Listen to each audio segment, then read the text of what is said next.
onda, Mati? ¿Lista para ver el partido de Fucho? ¿Por qué tienes esa cara? ¿Pasó algo? Ay, Memo, es que leí algo bien feo que me dejó triste. Resulta que el 10% de los más ricos del mundo poseen el 85% de las riquezas de todo el planeta, mientras que cerca del 50% de la población solo posee el 1% de esa riqueza. ¿Cómo es posible que haya tanta desigualdad? Híjole, es triste que haya tanta desigualdad, porque eso hace que las personas no puedan satisfacer sus necesidades, ni siquiera las fisiológicas como alimento, agua o incluso descanso. Si ni siquiera tienen cubierto eso, ¿cómo es que las personas pueden desempeñarse adecuadamente en el trabajo o en la escuela? Exacto. Es muy importante que todas las personas tengamos nuestras necesidades cubiertas. Y no solo las más básicas, como las que mencionas, sino también tener un hogar, tener estabilidad económica y salud. No solo física, sino mental. Pensar en todo eso es lo que me puso triste. Y la verdad es que no entiendo cómo es que se resuelven este tipo de problemas. Parece algo muy complicado. Complejo, diría yo, Mati. Hace unas semanas, la mamá de una amiga me platicó algo al respecto. Me dijo que ella trabajaba en un área padrísima de las ciencias que trataba de entender todas estas situaciones de desigualdad. Se llama econofísica. ¿Econofísica? No había escuchado esa palabra. No sabía que la física y la economía tenían algo que ver. Aunque luego de que utilizaste la palabra complejo, creo que ya sé por dónde va el asunto. Los sistemas socioeconómicos son sistemas complejos, ¿no es así? Exacto. Y resulta que, contrario a lo que yo también creía, hay muchos físicos trabajando en las ciencias económicas y sociales. La mamá de mi amiga me platicó que hay muchos físicos trabajando en los bancos. Las finanzas especialmente pueden explicarse mediante modelos que la física ha desarrollado para otros fenómenos. Por ejemplo, los gases. Eso suena loquísimo, pero me hace mucho sentido. Si se aborda el tema de la desigualdad como un sistema complejo, seguramente habrá forma de entenderlo y quizás de proponer algunas soluciones. ¿Qué te parece si investigamos un poco sobre eso antes del partido? No me quiero quedar así nomás. Claro, todavía tenemos un ratote antes del juego. Vamos a ver qué onda con la econofísica. La repartición de la riqueza en el mundo es desigual. Con riqueza nos referimos a la abundancia de recursos, ya sean bienes materiales o inmateriales, que le pertenecen a una persona o grupo de personas.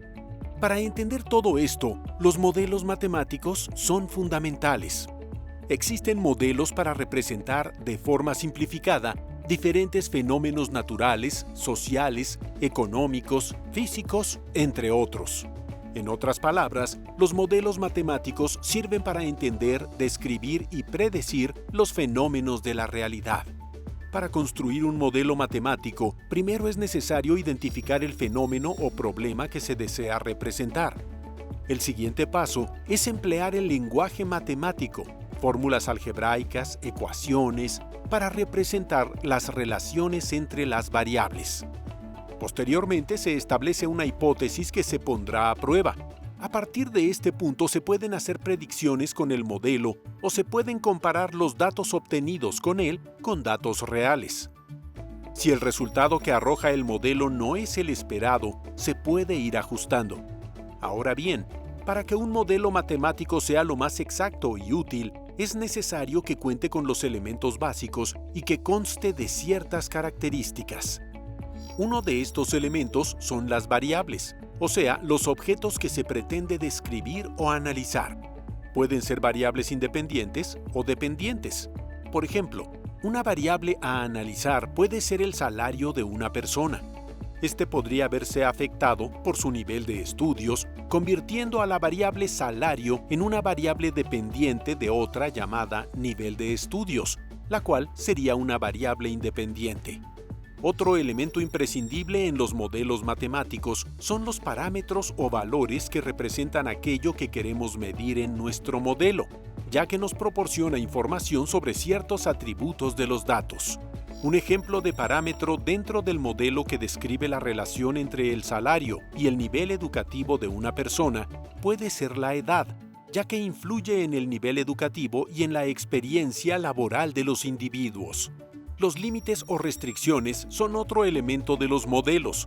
Como su nombre lo indica, marcan los márgenes del fenómeno descrito. En este ejemplo, el límite es que las personas no pueden tener salarios por debajo del salario mínimo o con valores negativos. Además de los elementos anteriores, en muchos modelos también podemos encontrar constantes que son valores predefinidos y fijos, es decir, que no cambian y por lo tanto son lo opuesto a las variables.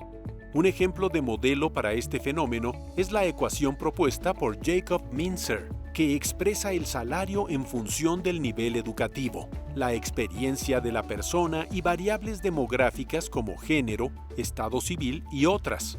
Este modelo es uno de los más utilizados en la economía empírica. De acuerdo con el Instituto Nacional para la Evaluación de la Educación de México, en 2017 el salario promedio por hora fue de 23.9 pesos para las personas sin educación básica, de 26.9 pesos para aquellas con educación básica, de 31.4 pesos con educación media superior y de 61.8 pesos para las personas con estudios superiores. Esto significa que a mayor nivel educativo, mayor salario. No inventes, Memo. ¿Te diste cuenta de que los modelos matemáticos sirven para todo? No sabía que eran tan útiles para explicar hasta los fenómenos socioeconómicos que me parecen tan complejos como la distribución de la riqueza. Sí, Mati, las matemáticas son padrísimas porque nos ayudan a entender cómo funciona el mundo. Y hablando sobre el mundo, leí algo que me dejó intranquilo. En la página de ONU Mujeres encontré información de cómo está la situación laboral para las mujeres y no es tan buena como yo creía. En todo el mundo, las mujeres siguen ganando hasta 25% menos que los hombres desempeñando los mismos trabajos. Aparentemente, uno de los factores que más influye es que es más probable que las mujeres hagan trabajos domésticos o familiares no pagados. Por eso tienen mayores probabilidades de trabajar en el sector informal o en actividades llamadas de baja productividad. Sí, la verdad es que aunque se ha avanzado un poco en cuanto a justicia salarial, aún falta mucho por mejorar. Además, ¿sabes una cosa? Leí que cuando el número de mujeres ocupadas aumenta, las economías crecen. Es decir, el aumento de la participación de las mujeres en las fuerzas de trabajo produce un crecimiento económico más rápido. A todos nos beneficia el empoderamiento económico de las mujeres. Es verdad, lo cierto es que la distribución de la riqueza sigue siendo muy desigual. Según la ONU, México es el segundo país de Latinoamérica en donde los ricos poseen la mayor cantidad de ingresos nacionales. No manches, eso está fatal. Aquí también dice que en nuestro país el 10% de la población posee el 49% de los ingresos nacionales. Eso es súper injusto. Y la pandemia por la COVID-19 agravó más esa situación. Sí, es una situación crítica. Es bueno saber que con las matemáticas podemos no solo describir este tipo de fenómenos tan complejos, sino que se pueden proponer soluciones. Sí, complejo es la palabra adecuada para esto. Existen muchos factores que afectan la producción y la distribución de la riqueza, no solo en México, sino en todo el mundo. Me alegra que cada vez cobren más fuerza y atención las ciencias de la complejidad. Esa forma holística de abordar los fenómenos es la clave para resolver muchos problemas sociales. Así es, Mati. Abordar problemáticas como esta desde el punto de vista de los sistemas más complejos es fundamental.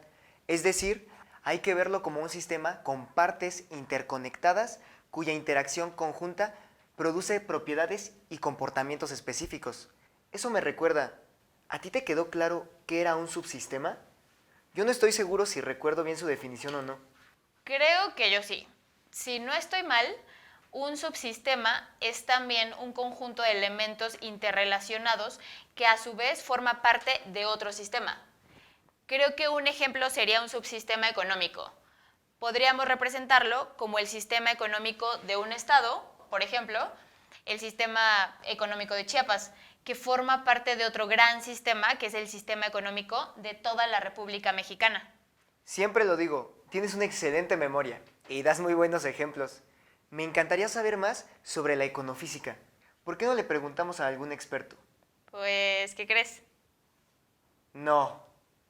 ¿Ya contactaste a un econofísico experto? Pues sí, Es el doctor Ricardo Mancilla Corona. Doctorado en Matemáticas por la Universidad de La Habana, Cuba. Maestro en Ciencias Económicas por la Universidad de Carleton, Canadá. Ha sido profesor en las universidades de La Habana, la de París 11, Orsay, y la de Lomonosov en Moscú. Desde hace 22 años es investigador del Centro de Investigaciones Interdisciplinarias en Ciencias y Humanidades de la UNAM. Sus intereses académicos incluyen el estudio de la interfase entre física y economía y el estudio de las redes sociales en los procesos electorales y durante la pandemia. Hola doctor, mucho gusto. Hola doctor, ¿cómo está? Hola, muchas gracias jóvenes, muchas gracias. Gracias a ustedes por invitarme. ¿Cómo surgió la econofísica? La econofísica es un área de investigación interdisciplinaria que se originó a principios de los años 90 del siglo anterior. Pues después que cayó el muro de Berlín y la Guerra Fría tuvo ahí un impasse, porque se derrumbó el Pacto de Varsovia, la Unión Soviética y todos los países socialistas, pues entonces buena parte de la investigación en física que se hacía en los dos grupos, ¿no? Tanto por los países socialistas como por los países miembros de la OTAN y de las dos, del Tratado de Varsovia. Buena parte de la investigación en física que se hacía era para la carrera armamentista, es decir, para la creación de armas más sofisticadas, etcétera, etcétera. Entonces, de buenas a primeras, esto tuvo un parón, ya nadie estaba tan interesado en hacer esas cosas y casi una generación completa de físicos se quedó sin trabajo. Y entonces, pues estos jóvenes encontraron trabajo en casas de bolsa. Y ahí empezó el interés de una parte de la comunidad de los físicos en el mundo por atender ciertos problemas económicos. Y en el año 1995, en la ciudad de Calcuta, en la India, un famoso físico que es uno de los padres fundadores de este negocio, que se llama Eugene Stanley, él trabaja en la Universidad de Boston, en Estados Unidos, fue el que acuñó el término de econofísica. La primera vez que se usó la palabra econofísica fue en Calcuta en el año 1995. Y es esto, es tratar de entender ciertos fenómenos económicos utilizando herramientas de la física. Básicamente es eso. ¿Cuáles son los fenómenos o problemas más estudiados por esta ciencia transdisciplinaria? Muchos fenómenos sociales son como si fueran moléculas chocando. Porque cuando estamos en una manifestación, vamos a una manifestación y estamos gritando cosas y estamos interactuando con los colegas, pues en realidad eso es como una suerte de choque cuando uno interactúa con las personas. Cuando estamos en redes sociales y estamos metidos en Twitter o en Facebook y mandamos mensajes o contestamos cosas, pues ahí también estamos conectando. En medio de la economía también nos estamos conectando, porque cuando yo digo, un grupo de personas dice comprar y otro grupo de personas dice vender, esto está produciendo interacciones. Y esas interacciones, curiosamente, siguen las mismas dentro de la economía, siguen las mismas distribuciones, las mismas fórmulas matemáticas que Boltzmann y Gibbs escribieron por primera vez. Y entonces, pues esa es la manera, esa es la razón por la cual estas dos cosas están conectadas. ¡Wow! Todo lo que dijo el doctor Ricardo Mancilla es muy interesante. Me hizo pensar en todos los problemas que tenemos en el país y que podrían ser, por lo menos, entendidos por la econofísica. Sobre todo pensé en todo lo que se necesita para que en un país se produzca riqueza y se distribuya de forma equitativa. Así nadie se quedaría sin satisfacer sus necesidades, como comentamos hace un rato. Cierto, la econofísica nos podría ayudar un montón en algo así. Si mal no recuerdo, son varias las cosas necesarias para generar riqueza en una nación. A ver, según yo, se necesitaba integración económica, o sea que el país esté bien integrado a la economía global. También es necesario que haya estabilidad macroeconómica y tasas altas de inversión y de ahorro. Claro, siempre que estas altas tasas no afecten la estabilidad macroeconómica. Además, es necesario que los mercados estén funcionando adecuadamente y también se necesita que los gobiernos sean capaces de crear estrategias que impulsen el crecimiento económico. Son un montón de cosas. La producción de la riqueza es algo multifactorial, ni hablar de su distribución. La verdad es que me parece como magia que un modelo matemático pueda intentar explicar algo así. La distribución de la riqueza es todo un tema, porque tener riqueza no solo brinda seguridad económica, sino te da poder social y hasta político. Entonces, la desigualdad económica de la que hablábamos genera la desigualdad política y esto aumenta la capacidad de grupos privados, por ejemplo, de las empresas o de las élites más ricas para influir política y socialmente. Los niveles altos de desigualdad son beneficiosos para los más ricos, les confiere más poder. Es cierto, pero además la concentración tan desigual de la riqueza afecta a los objetivos de la Agenda 2030. Porque solo por mencionar un pequeño ejemplo, la desigualdad económica está completamente vinculada con la pobreza crónica, que es lo que se pretende erradicar con el Objetivo de Desarrollo Sostenible número 1 de la Agenda. Mi profesora de ética una vez nos contó que el Objetivo de Desarrollo Sostenible 1 no se podrá cumplir sin que se aborde la desigualdad tan extrema de riqueza en el mundo. Ahora imagina si a eso le sumamos la desigualdad de género, que es el Objetivo de Desarrollo Sostenible 5. Me parece como si todos los fenómenos de nuestro alrededor estuvieran íntimamente conectados. Seguro que lo están, ¿no crees? La desigualdad social, la discriminación, entre otros problemas, no solo son problemas sociales, sino políticos y económicos. Hasta ambientales, diría yo. Al fin y al cabo, hay ciertos sectores de la sociedad que aprovechan mejor los recursos. Por ejemplo, los pueblos originarios, que siguen siendo a su vez los más discriminados y con menos riqueza. Vamos a preguntar otra vez al experto. Es importante que entendamos un poco más, ¿no crees? Las ciencias transdisciplinarias son lo de hoy y quiero entender un poco más sobre cómo funcionan. Va. ¿Qué son los modelos de primeros principios? Pueden haber modelos que sean simplemente fenomenológicos y modelos que provienen de ciertas leyes naturales. ¿Está bien? Por ejemplo, dentro de la mecánica hay un resultado muy importante, conocido, que se llama la segunda ley de Newton. Pues, ¿qué es lo que dice la segunda ley de Newton? Pues la segunda ley de Newton dice que la fuerza que está actuando sobre un cuerpo es exactamente igual al producto de su masa por su aceleración. Esa es una manera de escribirlo. Hay maneras más sofisticadas de escribir eso, pero me las voy a evitar porque no vienen al caso, ¿no? Bueno, esa formulita que dice que F es igual a M por A es un modelo, pero es un modelo que proviene de primeros principios. Es decir, es la escritura matemática de una ley, de una regularidad de nuestra naturaleza. ¿Está bien? Pero sin embargo, yo a lo mejor no me sé la física, lamentablemente no me la sé.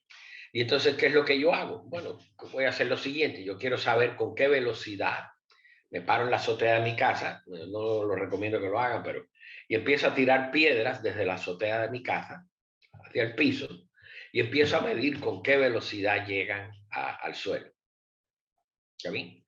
Hago muchas mediciones a diferentes alturas, tiro las piedras a diferentes alturas y logro encontrar una relación entre la velocidad con la que llegan al piso y la altura a la cual yo solté la piedrita, ¿no? Y entonces, fíjense que yo no sé física, pero me interesa este fenómeno por alguna razón. Y si yo hago los cálculos cuidadosamente, pues a mí lo que me va a quedar es que la velocidad con la que se llega al piso es más o menos proporcional a la raíz cuadrada de la altura desde la cual yo tiré la piedrita. Eso es un modelo de tipo fenomenológico. Yo estoy usando datos y sencillamente estoy haciendo. De primeros principios es algo que viene de leyes, de leyes establecidas de la naturaleza o de la sociedad o de la economía. A eso se refiere. Nos vemos, doctor. Muchísimas gracias. Hasta luego, doctor. Muchas gracias. Muchas gracias, jóvenes. Les agradezco mucho a ustedes la invitación y la oportunidad de interactuar con sus oyentes televidentes.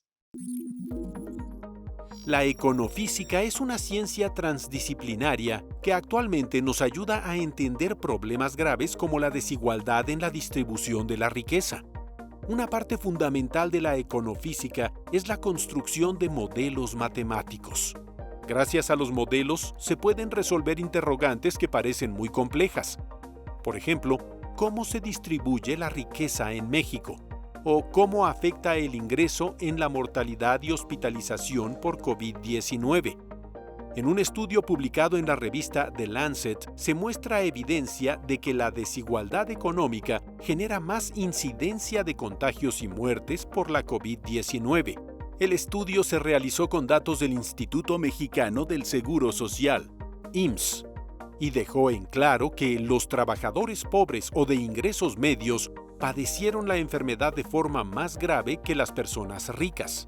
La desigualdad económica no solo afecta a la economía en sí, sino a aspectos más básicos como la salud de las personas y les impide satisfacer sus necesidades básicas. Por ello, es necesario entender las causas de este fenómeno y ofrecer posibles soluciones. Estuvo bien padre todo lo que aprendimos. Quiero apuntar algunas cosas, no quiero olvidar nada. ¿Me ayudas a hacer un pequeño repaso? Sí, claro. Yo tampoco quiero olvidar lo que nos contó el especialista y tampoco quiero olvidar lo que leímos. A ver, empecemos. Lo primero es recordar qué es la econofísica.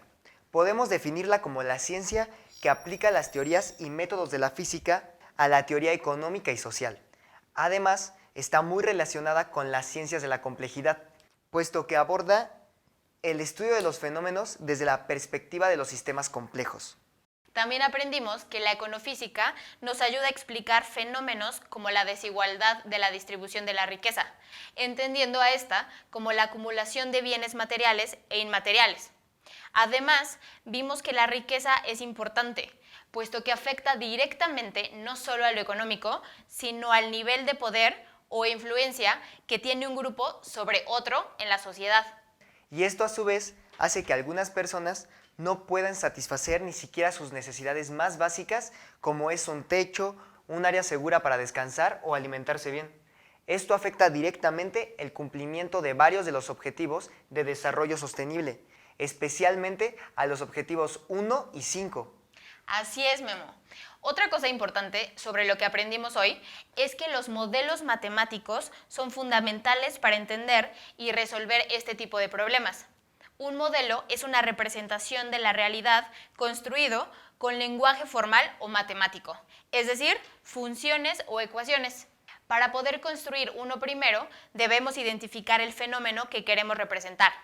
Luego, aplicamos el lenguaje, lo ajustamos con datos que pueden ser experimentales o teóricos y lo ponemos a prueba. Lo podemos ir modificando si nuestro modelo no se ajusta bien a la realidad. Es como hacer un dibujo, pero con números. Hay que hacerlo lo más parecido que se pueda. Sí, Mati, sin los modelos matemáticos, la econofísica no podría decirnos tanto. Estos modelos tienen una serie de elementos súper básicos para que funcionen bien. Las variables, los parámetros, límites y constantes si es que son necesarias. Me encanta cómo los científicos tienen diferentes instrumentos para entender los fenómenos de la realidad. Y lo padre de la econofísica es que mantiene la perspectiva sistémica de los fenómenos. Por eso los estudia como si fueran sistemas complejos. Con la mirada de las matemáticas, la perspectiva del mundo cambia un montón. En esta aventura aprendimos un montón sobre la econofísica y los modelos matemáticos para entender la distribución de la riqueza. Y como siempre, les queremos recomendar un libro que les ayudará a entender más sobre uno de los grandes problemas de nuestros días, la desigualdad económica. El libro se llama El Gran Escape: Salud, Riqueza y los Orígenes de la Desigualdad, escrito por Angus Deaton, ganador del Premio Nobel en Economía en 2015. En este fascinante ensayo histórico aprenderán más sobre cómo algunas personas o países lograron salir de una condición económica desfavorable y de cómo algunas naciones dieron pie a la enorme desigualdad que vemos en la actualidad. Hasta aquí la dejamos. Es hora de despedirnos. Recuerden visitar las redes sociales de Jóvenes en Casa y mantenerse al tanto de los temas que traeremos para ustedes. ¡Hasta la próxima!